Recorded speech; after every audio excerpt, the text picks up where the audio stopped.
Ever catch yourself like in that endless scroll trap? Yeah. Where you're just glued to your phone even when you should be, Mm-mm. I don't know, doing something else, maybe Yeah. adulting. Yeah.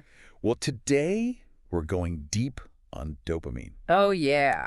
that sneaky little chemical that makes the digital world so darn addictive. It's way more than just loving our phones. We're going to break down how these platforms are practically like engineered to tap into our brain chemistry, the real world effects it has on our mental health, and get this, how dopamine itself changes as we get older. Oh, okay. I'm intrigued. Mm-hmm. Okay, so first things first. Okay. We've all heard of dopamine, Right. but what's it actually doing up there in our brains? Think of dopamine as your brain's very own, like, hype squad, Okay. cheering you on with every little win. I like it. I like it. Yeah, technically it's a neurotransmitter, Right. a chemical messenger that's all about pleasure and reward. Like, eating a delicious meal, Yes. acing a presentation. Yeah. Dopamine's there giving you a mental high five. So it's the brain's way of saying, Heck yeah. heck yeah, you did good. You got it. But it's not all sunshine and happy chemicals, right? Wait. Our sources talk about how our digital lives are basically messing with our brain's natural reward system. Exactly. In the past, you might have gotten a dopamine surge from like a handwritten letter or a surprise phone call. Yeah. So these were special events, right? Yeah. Now, with smartphones and social media, those potential dopamine triggers are everywhere. Everywhere. All the time. Constant. Likes, new comments, endless notifications. It's a 247 dopamine buffet. Oh, yeah. It's a problem. And it's not by accident, is it? This whole thing feels designed to keep us hooked, coming Yeah. back for more and more and more. It's all about the algorithms, my friend. Take variable rewards, for example. You post something, maybe it gets a ton of likes, maybe it gets crickets. You never know when that next dopamine hit is coming, so you Yeah. keep refreshing, keep scrolling. One study found that the unpredictability of those notifications triggers dopamine in a very similar pattern to slot machines, which, keeps us hooked and coming back for more. Oh, wow. It's like having a casino in your pocket. Yeah. It's too easy to access. Yes, literally. And this constant need for a digital dopamine fix, that's where things start to get a little messy, Yeah, right? precisely. It's one thing to like enjoy scrolling through your feed. It's another when it starts to affect your work, your relationships, or even your mental health. Right. And that, my friend, is where we're headed next. Buckle up, because we're diving into the serious stuff, the consequences of this dopamine-fueled digital life. So how do we know if we've like officially crossed that line from like enjoying our devices to, well, being straight up addicted? That's the million-dollar question, isn't it? Yeah. And it's trickier than you might think. Okay. Our sources pointed to a few red flags to watch out for. Okay. One is that increased tolerance we talked about. Are you finding yourself spending more and more time online, scrolling further and further just to get that same, like, sense of satisfaction you used to get from a quick check-in?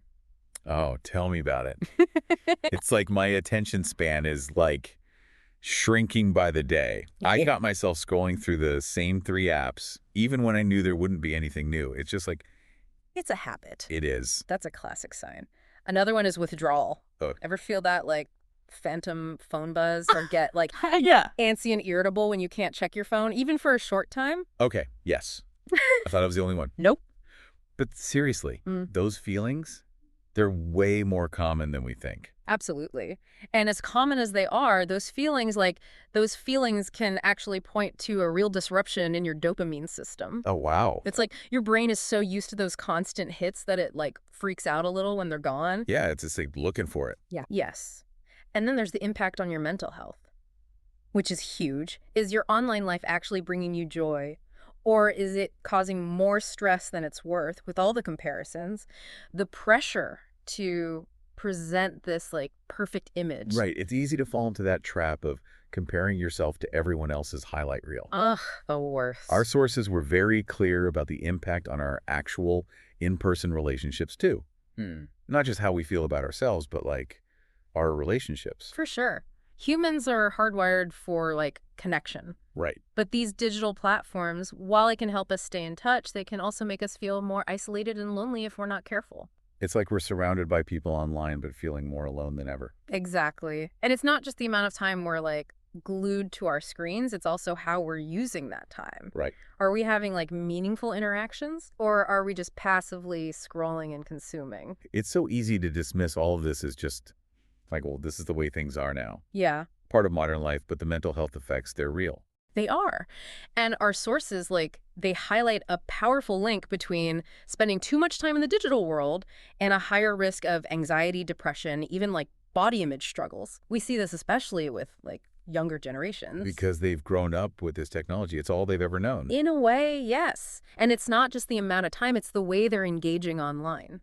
Okay. Think about it. Yeah. The constant comparison, the fear of missing out. Oh. Yes. FOMO, as the kids say, the pressure to curate this like perfect online persona. Yeah. It's a recipe for insecurity. It is. It's like we're feeding our brains a steady diet of junk food. Yes. Right. Like you said earlier, we wouldn't expect to thrive physically on that kind of diet. So why do we expect our minds to be any different? It's a brilliant analogy. Just like processed food can like harm our physical health. Right. This digital overload, those quick dopamine hits, Right. they can impact our brains and mental well-being in like serious ways. So what can we do about it? How do we break free from this digital hamster wheel? Right. Get back in the driver's seat of our own lives? Now you're asking the right questions. The good news is our sources offered some like solid strategies. Okay. And don't worry, it's not about like ditching technology altogether. That's Yeah. unrealistic. Yeah. It's about building a healthier relationship with our devices. Right. Think of it as a digital detox, a way to like reset and recharge. Yeah, I'm listening. Yeah. What are some practical steps we can take? Like starting today. Give me something I can actually do. Small changes can make a big difference. Okay. Instead of trying to like overhaul your entire digital life overnight, Right. why not start by picking one or two specific habits you want to change? Okay. Maybe it's like turning off those non-essential notifications that are always like pulling you back in. The pings. Ugh. Yes. Or setting time limits for certain apps. It's about setting boundaries, right? Oh, Like drawing a line in the sand and saying, phone, you stay over there. Exactly. Create some like phone-free zones in your home. I like that. Like the bedroom or the dinner table. Yes. And here's a big one. Okay. Our sources talked about the power of mindfulness practices. Okay. Spending time in nature, moving your body, practicing meditation. These can all help to regulate your dopamine levels naturally, without the need for those quick digital fixes. So it's about finding those healthy dopamine sources in our offline lives, those things that bring us joy and satisfaction without the need for a screen. You got it. And remember, you don't have to do this alone. Right. If you're struggling to manage on your own, don't hesitate to reach out for like professional help. Yeah. There are therapists who specialize in like tech addiction and can give you like personalized support and strategies. No shame in seeking help when you need it. We've been talking about like younger generations being particularly vulnerable to this whole dopamine overload thing. But our sources also brought up some interesting points about older adults. What's going on there? Here's the thing. As we age, our brains naturally produce less dopamine. Oh, interesting. And that can make older adults more susceptible to the allure of those like quick dopamine hits from technology, even if they didn't grow up with like smartphones in their hands. So they might be more likely to develop those unhealthy tech habits later in life. Potentially. And there's a social aspect to this too. Right. Older adults might be using technology, especially like social media, to combat loneliness Makes sense. and stay connected with loved ones, which in itself isn't a bad thing at all. It's a double-edged sword, isn't it? Yeah. Technology can be a great tool for staying connected, but it can also become a crutch, I think. You said it. It's all about finding that balance. And just as like dopamine addiction looks different in younger versus older adults, Yeah.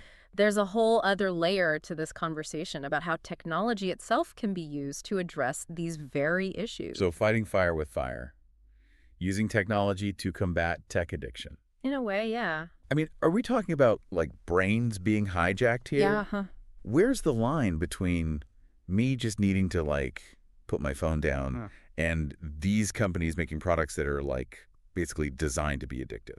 It's a good question. Yeah. A lot of people argue that these platforms, they have like a moral obligation to make their products less addictive, to like prioritize our well-being over their bottom line. Which is tough because, It's a business. right, they want to make money. Exactly. But it's like, yeah, they created this amazing technology. Right.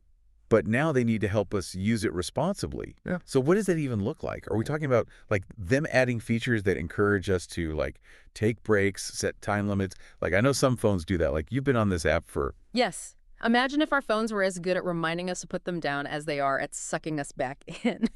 Right. Right. And it goes beyond just features, too. okay. There's a growing movement toward like digital literacy, giving people the tools to understand how these algorithms work, to recognize those like sneaky, persuasive design tactics they use to keep you hooked. So it's like we need to be savvy consumers of technology. Yes. Just like we are with like, I don't know, food or advertising. Exactly. You have to be aware of what you're consuming, how it's affecting you. You be a conscious consumer Yes. of your technology. Okay. Because In the driver's seat. yes. Because the more we understand about dopamine, Yes. how our brains are wired, how these technologies are designed, Right. the better equipped we'll be to navigate this digital world in a way that's like healthy and empowering. It's about finding that balance. Okay, so to wrap up here, we've covered so much in this deep dive. From Dopamine 101 to like the dark side of those feel-good notifications and how it impacts our mental health. We are not powerless here though, right? Absolutely not. By understanding the science, by being more mindful of our habits, and by like honestly demanding better from these tech companies, we can absolutely reclaim our brains and our well-being in this digital age. So if you only remember one thing from our conversation today, let it be this. Your phone is a tool. Right. It can be amazing for connecting with people, for learning, for getting creative. But like any tool, it has to be used responsibly. Couldn't have said it better myself. What small change can you make today to prioritize your own well-being? Think about it. Until next time, thanks for joining us on The Deep Dive.